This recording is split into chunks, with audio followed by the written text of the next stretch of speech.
नमस्कार, आप देख रहे हैं न्यूज 18 बिहार झारखंड और मैं हूं आपके साथ लक्ष्मी। झारखंड मंत्रालय के नेपाल हाउस में आग लगने की खबर सामने आ रही है। ज्वाइंट सचिव अनिल प्रसाद के दफ्तर में आग लगी। आग लगने से कुर्सी टेबल को नुकसान हुआ है। कई सरकारी दस्तावेज जलकर खाक हो गए हैं। पेयजल एवं स्वच्छता विभाग का दफ्तर है जहां पर आग लग गई और आग लगने की वजह से बता दें आपको, दफ्तर में रखे हुए कुर्सी टेबल जो है वो जल गए। साथ ही साथ कई दस्तावेज जो है वो जल करके खाक हो गए। कई सरकारी दस्तावेज जल गए। पेयजल एवं स्वच्छता विभाग का दफ्तर, ये कुछ तस्वीरें टीवी स्क्रीन पर आपको दिखा रहे हैं। नेपाल हाउस में आग लगी। ज्वाइंट सचिव अनिल प्रसाद के दफ्तर में आग लगने की खबर, कुछ तस्वीरें भी सामने आ रही है। जो वहां पर रखे हुए फर्नीचर थे वो जल गए। देखिए किस तरीके से के नेपाल हाउस में आग लगने की घटना घटी है। इस वक्त हम उसी कमरे के बाहर हैं। सबसे पहले आपको कमरा संख्या दिखाएं 211, और अगर इस बोर्ड पर देखें अनिल प्रसाद लिखा हुआ है, संयुक्त सचिव पेयजल एवं स्वच्छता विभाग। अब अगर आप अंदर की ओर जाएं, यहीं से दरवाजे के पास से ही आग लगने के बाद उसकी जो तपिश होती है वो मैं यहां से महसूस कर सकता हूं। अंदर आपको तस्वीर दिखाते हैं कि किस तरह की तस्वीर है। यहां जब आप इस कमरे में प्रवेश करेंगे, ये जो टेबल यहां रखा हुआ था, जो कुर्सी रखी हुई थी, वो पूरी तरह से जल चुकी है। नीचे आपको एक टेबल फैन भी दिख जाएगा जो नीचे गिरा हुआ है, मतलब पूरी तरह से जलने के बाद वो नीचे गिरा। ऊपर की अब आपको जरा तस्वीर दिखा दें कि जो ऊपर की तस्वीर है वो किस तरह की भयावह तस्वीर है। पूरी तरह से जो वायरिंग है इलेक्ट्रिक का वो जल चुका है। जो अंदर अब कमरे की अगर हम बात कर लें, कमरे की तस्वीर आपको दिखाते हैं कि ये जो हमने बाहर कहा अनिल प्रसाद का ये जो कमरा, अब इस कमरे को देखिए कि किस तरह की यहाँ तस्वीर आपको देखने को मिलेगी। जो सरकारी फाइलें हैं वो पूरी तरह से आप कह सकते हैं कि बहुत सारी फाइलें यहाँ पर जल चुकी हैं। जो नीचे की तस्वीर है, चाहे वो कंप्यूटर से लेकर अगर हम डेस्कटॉप तक की बात कर लें, सारी चीजें सामने देखिए। एसी है, एसी पूरी तरह से जलकर खाक हो चुकी है क्योंकि उसके जो पार्ट्स हैं वो नीचे की ओर गिर चुके हैं। जो नीचे फोन रखा हुआ था वो पूरी तरह से जल चुका है। अगर इस दूसरी तरफ की अगर हम बात कर ले, जो कुर्सियां हैं वो कुर्सियां इस बात की गवाह हैं और ये तस्वीरें इस बात की गवाह हैं कि किस तरह से आग लगी होगी। दादा, ये कब पता चला आप लोग को? नहीं पता चला, तो अभी आया। ये लोग कह रहे हैं कि नहीं पता कब आग लगी है। देखिए अंदर इधर भी दिखाते हैं आपको कि किस तरह की तस्वीरें हैं। ये सरकारी फाइलें जो लाल कपड़े में बांधी हुई रखी हुई है। अंदर की और भी एक तस्वीर आपको दिखाना चाहूंगा कि अंदर जो तस्वीर है वो भी ठीक इसी तरह की है। मतलब कमरा जो है वो बहुत ज्यादा कहें तो नुकसान हुआ है, पूरी तरह से जल चुका है। और अब ये देखना होगा कि पेयजल एवं स्वच्छता विभाग के इस कमरे में जब आग लगी और जो हम कह रहे हैं और जो तस्वीरें हम दिखा रहे हैं कि ये सरकारी जो फाइलें यहाँ रखी हुई हैं, कितनी फाइलें और होंगी, क्योंकि यहाँ जो चीजें बनी हैं, जो ये स्पॉट है, ये बताने के लिए काफी है कि यहाँ जो फाइलें रखी हुई होंगी वो पूरी तरह से जल चुकी हैं। कितना का नुकसान हुआ है यह देखना होगा। कौन सी ऐसी जरूरी फाइलें थी जो जल चुकी हैं और उसमें कौन से ऐसे दस्तावेज थे जिसको लेकर विभाग को परेशानी हो सकती है। ये सारी चीजें जांच के बाद आगे जाएंगी। लेकिन एक अच्छी बात यह भी है कि अभी फिलहाल जब मैं यहाँ पर खड़ा हूं तो आग पर नियंत्रण है, आग पूरी तरह से बुझ चुका है। लेकिन जो आग की तपिश है वो मैं इस वक्त भी इस कमरे में महसूस कर सकता हूं। कैमरा पर्सन संजीव के साथ अविनाश कुमार, न्यूज 18 रांची। और ज्यादा जानकारी देने के लिए न्यूज 18 संवाददाता अविनाश हमारे साथ जुड़ रहे हैं। अविनाश, देखिए झारखंड मंत्रालय के नेपाल हाउस में आग लगने की खबर, आप खुद मौके पर पहुंचे, जायजा भी लिया, क्या पाया आपने? आखिर किस वजह से वहां पर आग लगी, क्या जानकारी मिल रही है? देखिए अभी कोई भी बताने की स्थिति में नहीं है कि ये आग कैसे लगी होगी, लेकिन एक संभावना जरूर जताई जा रही है कि शॉर्ट सर्किट की वजह से ही लगी होगी। 3 दिनों के अवकाश के बाद आज दफ्तर खुला है और जिस जगह पर मैं खड़ा हूं ऊपर देखिए 211 नंबर जो हम बार बार कह रहे हैं वो है। और इस कमरे की जो तस्वीर है, और एक सज्जन है जो इसी दफ्तर में जिस जगह पर बैठते हैं, जरा हम आपको दिखा दें कि किस जगह पर ये बैठते हैं। ये आपकी कुर्सी है? हाँ, हम यहाँ बैठते, प्यून है हम। प्यून है हम। अच्छा, प्यून है। कहाँ बैठते थे आप? हम यहीं बैठते थे, इस जगह पर। कैसे सूचना मिली? क्या नाम हुआ आपका? हमको तो आज सूचना मिला। क्या आपका शुभ नाम है?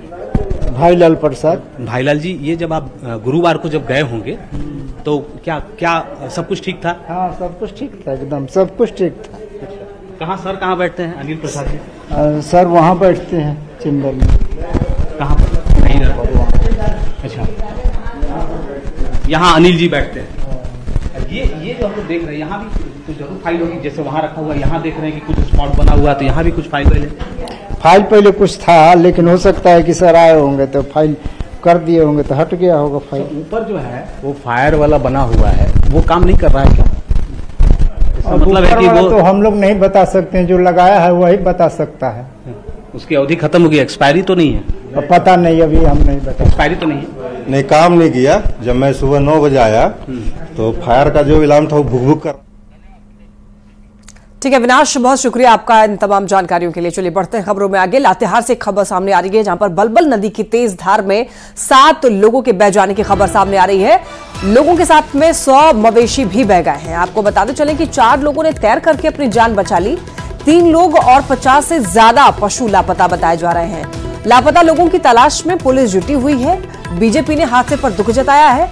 बीजेपी की टीम प्रभावित क्षेत्र का दौरा करेगी। प्रभावित लोगों को मुआवजे की मांग भी अब की जा रही है। बलबल नदी की तेज धार में 7 लोगों के बह जाने की खबर सामने आ रही है, जिसमें कि 3 लोग लापता हैं और 4 लोग जो है वो अपनी जान किसी तरीके से उन्होंने बचा ली है तैर करके।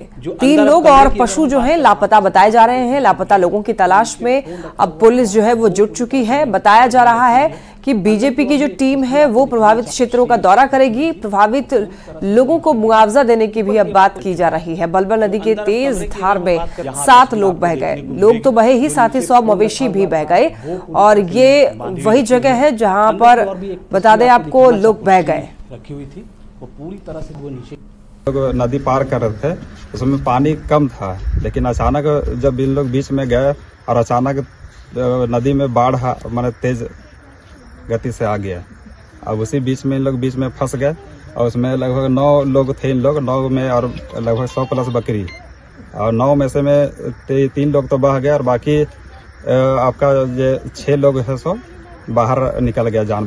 अचानक फ्लैश फ्लड आ गया, जिसके कारण जो लोग चरवाहे थे वो लौट रहे थे अपनी बकरी और पशुओं को चरा के, वो बह गए और बहुत 3-4 लोगों ने अपनी जान बचाई। लेकिन हमारी प्रशासन से मांग है कि अविलंब मुआवजा दिया जाए। बहुत ही निर्धन परिवार से लोग आते हैं, गरीबी रेखा से नीचे के हैं, और हमारी भारतीय जनता पार्टी की टीम भी वहां जा रही है। लेकिन प्रशासन को अविलंब सरकार के जो मुआवजे हैं वो तुरंत दिलवाना चाहिए, और जो मौसम विभाग है उसके साथ कोऑर्डिनेट करना चाहिए कि जैसे जब भारी बारिश होती है और ऐसे फ्लैश फ्लड की आशंका होती है तो गांव वालों को अलर्ट किया जा सके चौकीदारों के माध्यम से एवं अन्य संचार माध्यमों से। ये नहीं हो रहा है, जिसके कारण मासूम जाने जा रही हैं। ज्यादा जानकारी देंगे न्यूज 18 संवाददाता विकास हमारे साथ जुड़ रहे हैं। विकास, की खबर सामने आ रही है कि बलबल नदी की तेज धार में कुछ लोग बह गए, पूरी जानकारी दीजिए।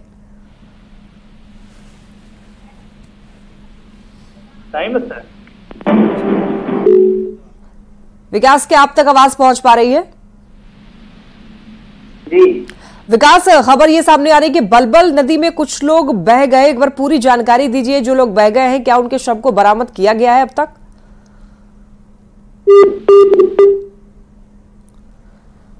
फिलहाल संवाददाता से क्या आवाज आ रही है? जी विकास, जरा जानकारी दीजिए कि कुछ लोगों के बह जाने की खबर सामने आ रही है लातेहार से। क्या पुलिस ने जो लोग बह गए हैं उनके शव को बरामद किया है? जी बिल्कुल, पुलिस प्रयास कर रही है और स्थानीय प्रशासन भी लगी हुई है। एक महिला का शव जो है सो कि नदी से बहे हुए किनारे से बरामद की गई है, परंतु 2 अन्य, एक महिला और एक अन्य व्यक्ति जो हैं उनकी शव अभी तक बरामद नहीं हुई है। साथ ही इनके साथ 50 से अधिक पशुओं के बह जाने की भी बात है और उनकी भी कोई अभी पता नहीं चल पा रही है। बताते चलो कि कल देर रात की यह घटना है, बालूमाथ थाना क्षेत्र के बिशुनपुर गांव का यह मामला है कि बिशुनपुर गांव के ग्रामीण नदी के उस पार जंगल में अपने बकरियों और पशुओं को चराने गए थे और लौटने के दौरान नदी पार कर रहे थे। उसी दौरान अचानक नदी की जो धार है, बाढ़ का जो गति है वो बढ़ गया, बाढ़ का पानी, और उसी में ये सारे लोग बह गए। बताते चले कि 7 लोग इस घटना में बहे थे, परंतु 4 लोगों ने वहां से तैरकर अपनी जान बचा ली और 3 लोग बह गए उसमें, जिसमें कि आज पुलिस के द्वारा एक महिला की शव बरामद की गई है। ठीक है विकास, बहुत धन्यवाद इन तमाम जानकारियों के लिए। और राज्य से एक बड़ी खबर, जुमार नदी में बहे छात्र पीयूष का शव बरामद कर लिया गया है। डूबने वाले स्थान से करीब 4 किलोमीटर दूर शव की बरामदगी हुई है। आपको बता दें कि एनडीआरएफ और स्थानीय गोताखोर ने रेस्क्यू किया। अपने 2 दोस्त को बचाने के लिए छात्र पीयूष कूदा था। बिहार के गया जिले का रहने वाला है पीयूष। बताते चले आपको, दोस्त को बचाने के लिए ही ये जो छात्र है वो कूद गया था। जुमार नदी में छात्र पीयूष का शव बरामद किया गया। ज्यादा जानकारी देंगे न्यूज 18 संवाददाता ओम प्रकाश हमारे साथ जुड़ रहे हैं। ओम प्रकाश, देखिए जुमार नदी में छात्र पीयूष बह गया था, उसके शव की बरामदगी होने की बात की जा रही है, एक बार पूरी जानकारी दीजिए। जी बिल्कुल, बात करें तो शनिवार की देर रात करीब 1 से 1:30 बजे की ये बात है, जब जो पीयूष है अपने 5 दोस्तों के साथ स्कूल के हॉस्टल परिसर से बाहर निकला था। इस पर स्कूल प्रबंधन पर भी कई सवाल उठे कि आखिर किन परिस्थितियों में जो छात्र हैं वो बाहर निकल जाते हैं और स्कूल प्रबंधन को इसकी जानकारी नहीं हो पाती है, जिसके बाद वो लोग जो कि स्कूल से सटा हुआ ही जुमार पुल है और वहीं पर नदी की तेज धारा भी इस मानसून में बह रही है, वहीं पर ये छात्र जो हैं वो नदी की धारा में बहने लगे। उसी दरमियान पीयूष ने 2 दोस्तों की जान बचाई। हालांकि वो अपनी जिंदगी की जंग हार गया, जिस वजह से करीब 4 किलोमीटर दूर जो है आज जो है उसका शव जो है वो बरामद किया गया है। पूरे मामले में बता दें कि कल भी एनडीआरएफ की टीम ने दिन भर मशक्कत की थी कि किसी तरह से बरामद कर लिया जाए, लेकिन उसकी खोजबीन नहीं हो पाई, जिसके बाद आज सुबह करीब 4 किलोमीटर दूर जो है वो पीयूष की बॉडी जो है वो बरामद हुई है। पूरे मामले में अब जो जांच है वो की जा रही है। पुलिस के अगर बात की जाए तो जांच में वो तमाम पहलू हैं, जिसमें स्कूल प्रबंधन हो या फिर किन परिस्थितियों में बच्चे जो हैं वो बाहर निकले, इन तमाम चीजों की जांच हो रही है। ठीक है ओम प्रकाश, बहुत धन्यवाद आपका इन तमाम जानकारियों के लिए।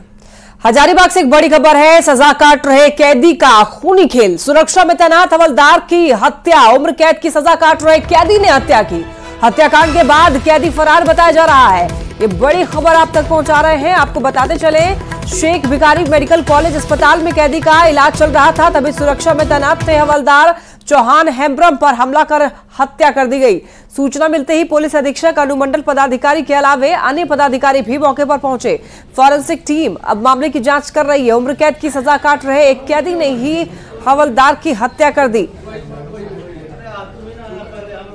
हजारीबाग के शेख भिखारी मेडिकल कॉलेज अस्पताल में इलाज के लिए आए एक कैदी ने एक बड़ी घटना को अंजाम दिया है। अगर हम इस पूरे मामले की बात कर ले तो उम्र कैद की सजा काट रहे सेंट्रल जेल में कैदी शाहिद अंसारी का इलाज इसी हजारीबाग का शेख भिखारी कॉलेज अस्पताल में चल रहा था। उसके बाद जो है उनके सुरक्षा को लेकर जो है यहाँ पर एक सिपाही हवलदार चौहान हेम्ब्रम को यहाँ पर जो है वो तैनात किया गया था और उसके बाद देर रात्रि जो है उनकी हत्या कर जो है वो जो कैदी है वो फरार हो गया है, जिसको लेकर जो है अभी यहाँ पर जो पुलिस के जो है वरीय अधिकारी यहाँ मौजूद है। इसके अलावा जो है प्रशासन के जो है यहाँ पे कई और भी अन्य अधिकारी मौजूद है। हर एक पहलू पर जो है वो जांच की जा रही है। आपको बता दें कि इस घटना को लेकर जो है यहाँ पर फॉरेंसिक टीम भी पहुंची हुई है, वो एक तरीके से जांच कर रहे, साथ ही साथ जो है यहाँ पर सीसीटीवी लगे हुए थे, उनके फुटेज को भी खंगाला जा रहा है। अब यह देखना होगा कि जिस तरीके से एक सिपाही हवलदार की हत्या हुई है और उसके बाद उम्र कैद की सजा जो है वो काट रहा है एक कैदी फरार हुआ है, इस पर जो है आगे की क्या कुछ जांच होती है और आगे की क्या कुछ कार्रवाई होती है।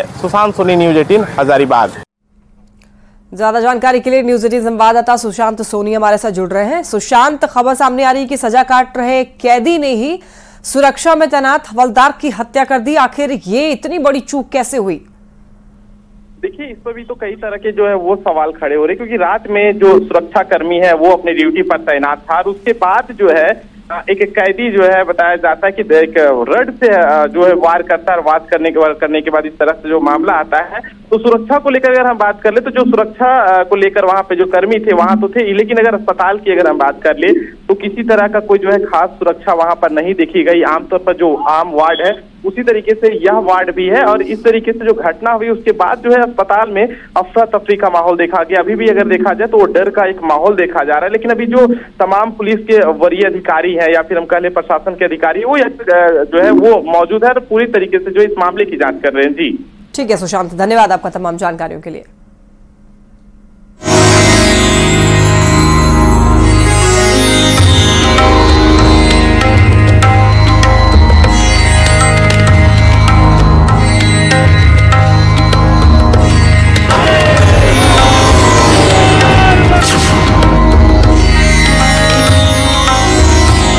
आज सोमवार है, सावन का चौथा सोमवार। देवघर के बाबा धाम में श्रद्धालुओं का तांता लगा हुआ है। बाबा बैद्यनाथ धाम बोल बम के नारों से गुंजायमान है।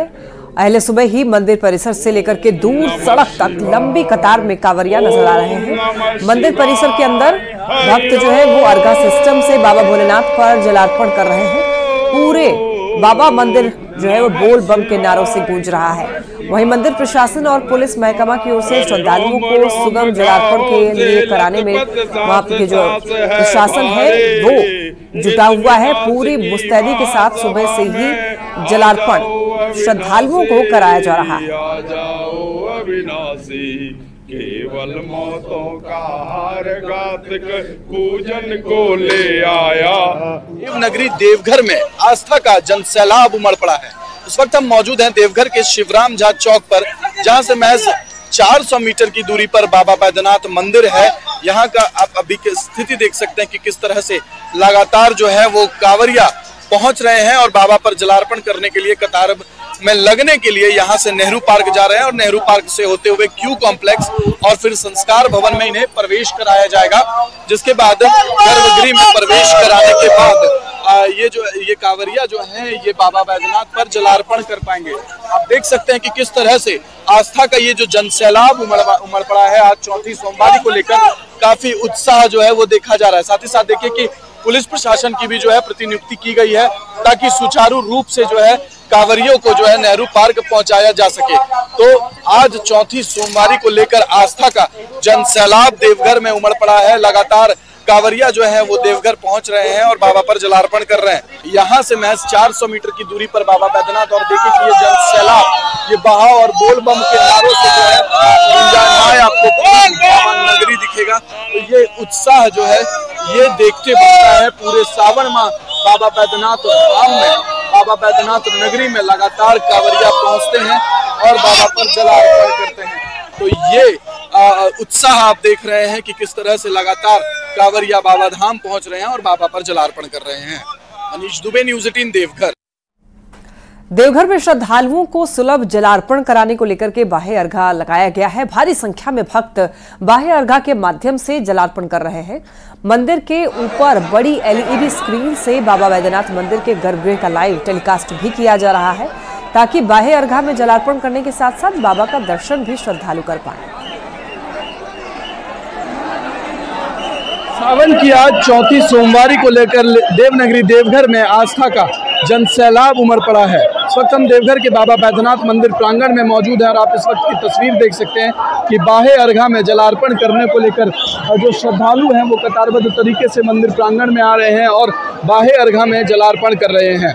आज सोमवारी को लेकर भारी संख्या में देवनगरी देवघर में आस्था का ये जनसैलाब उमड़ा है। लगातार जो है वो श्रद्धालु सुबह से ही बाबा धाम पहुंचकर बाबा पर जलार्पण कर रहे हैं। आप इस वक्त की ये तस्वीरें देखिए कि किस तरह से जो है भारी संख्या में कांवरिया पहुंचे हुए हैं और बाबा पर जलार्पण कर रहे हैं।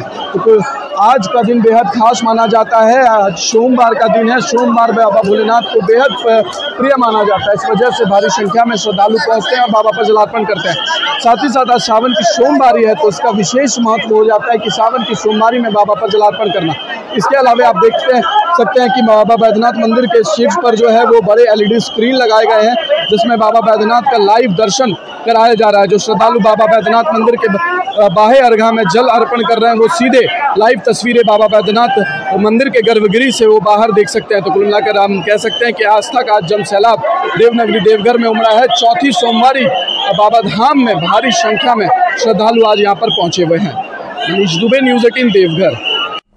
सिर्फ देवघर ही नहीं, रांची के मंदिरों में भी श्रद्धालुओं की भीड़ देखने को मिल रही है। सुबह से ही भक्त जो हैं कतार में लगे हुए हैं। हर हर महादेव के जयकारों से शिवालय गूंज उठा है।